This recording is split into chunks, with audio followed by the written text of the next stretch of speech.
Agora eu queria te perguntar sobre o simbolismo, Mainá, de toda essa postura diabólica do Estado de Israel, que não só está em depoimento de integrantes da flotilha, como está argumentada pela diplomacia sueca. Estou falando da Greta, que teoricamente foi puxada pelos cabelos e obrigada a beijar a bandeira de Israel.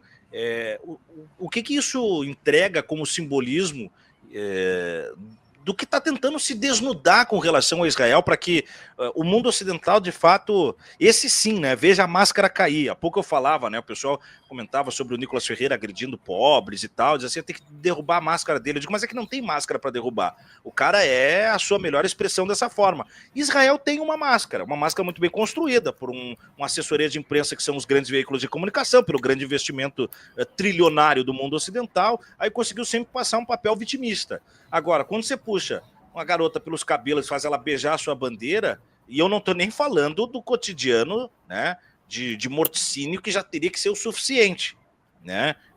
Lá em Gaza, por exemplo. Outro dia eu trouxe o depoimento, aquele que a FEPAL postou, do parto de uma mãe decapitada. Isso era para ser das coisas mais... Nem filme de terror isso seria aceitável. Você imagina que isso aconteceu outro dia, né? Crianças mortas, enfim e tal. Hoje mesmo eu vi o repórter australiano que ia aos soldados e perguntava por que você atirou essa bomba ali se as crianças estavam indo para a escola, e os caras se negam a responder. Então, isso já seria o suficiente, ao meu ver. Mas a gente sabe que, às vezes, precisa de um símbolo, de uma imagem, de uma coisa talvez até mais, não vou dizer famosa, mas a Greta tem, né, a sua expressão em simbologia para ajudar nesse sentido. O que isso significa para o mundo ocidental após essa informação ser confirmada de que ela foi obrigada a beijar a bandeira de Israel? Olha, Tiago,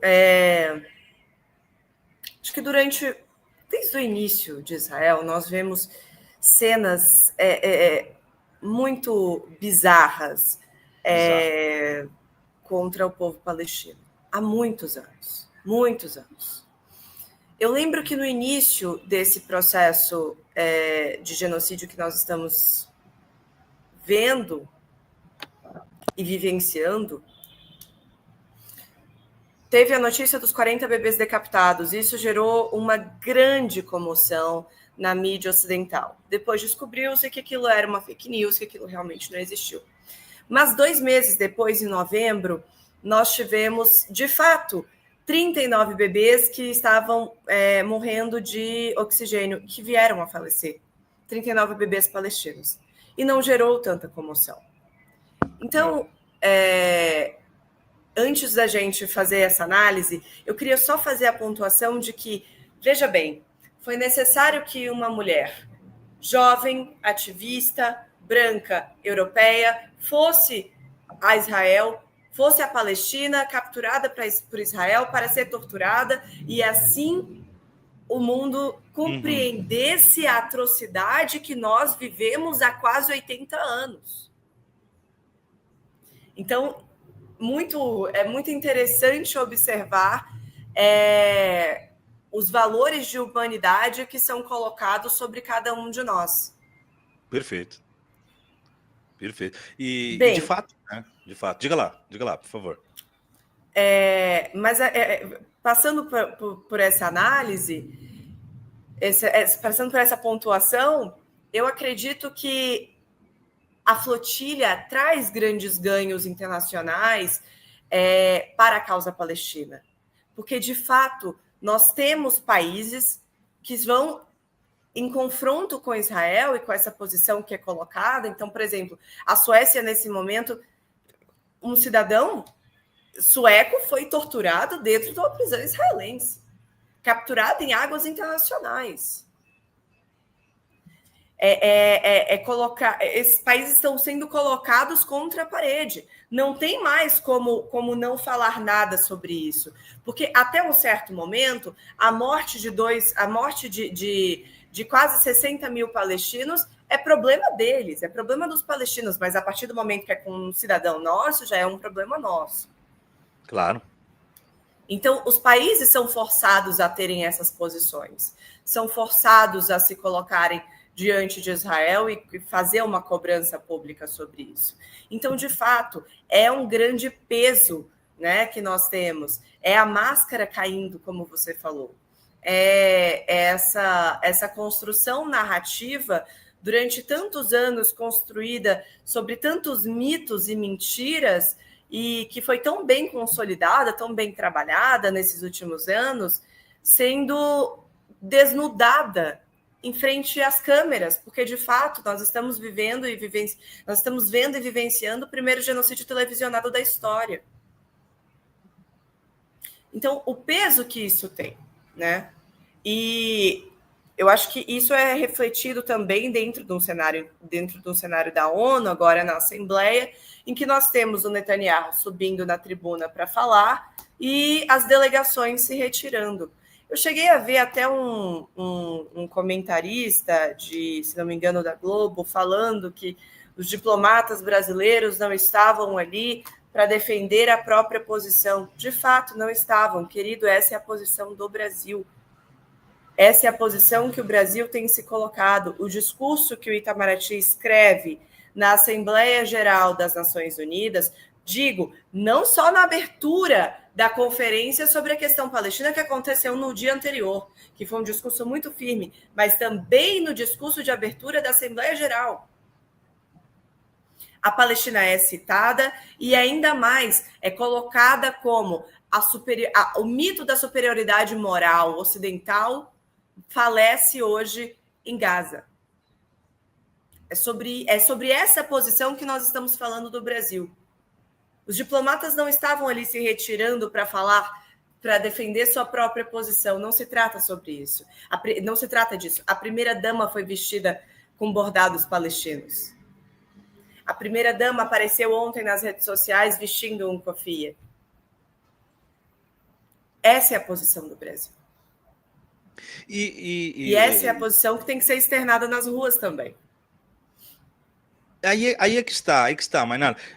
A posição do Brasil ficou gritante na ONU, né? Acho que só não foi no grau de intensidade do dizer de Lula maior do que a do Petro, né? Acho que foi o único que subiu mais o tom nesse sentido, mas eu acho irreparável. O presidente Lula, no pouco tempo que teve, conseguiu deixar bem o recado e na segunda-feira, já no fórum sobre a Palestina, já havia se posicionado. O corpo diplomático também, né, como você disse, né, o não estar, a não presença e o silêncio também é uma forma de manifestação, né, só não percebe quem não quer, e as ruas estão se manifestando. Dizendo isso, qual é a sua leitura a respeito do Itamaraty, né, e as suas notas e a sua ação, hoje no momento em que nós temos o Estado palestino encarcerando brasileiros, né, detendo brasileiros de forma arbitrária? É uma conduta correta ou é preciso subir o tom?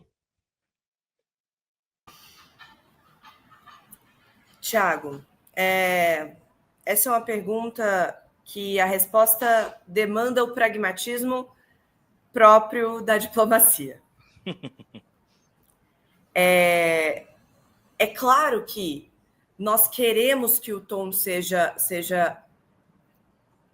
o tom correspondente à atrocidade que nós estamos vendo.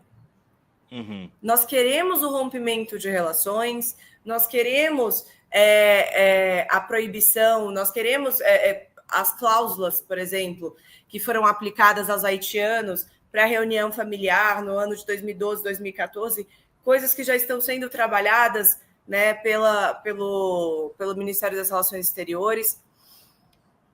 Entretanto, é preciso ter cautela e cuidado no sentido de que, bem, nós temos brasileiros que ainda estão lá, nós temos, e muitos brasileiros, tá? Muitos.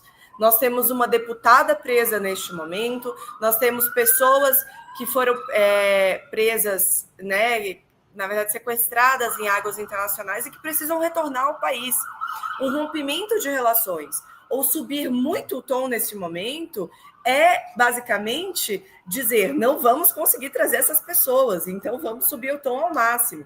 Então, eu acho que o Itamaraty, nesse momento, age de acordo com as dificuldades que estão sendo impostas. Não é uma tarefa simples de se colocar.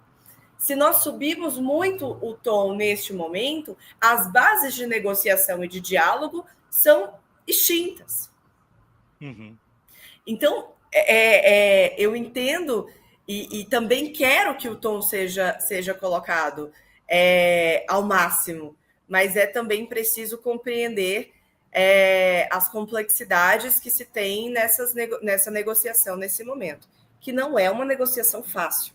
Nós tivemos uma declaração há pouquíssimos dias muito dura vindo do nosso presidente e que é digna, e que é necessária, e que foi acertada, mas que dificulta hoje essa negociação.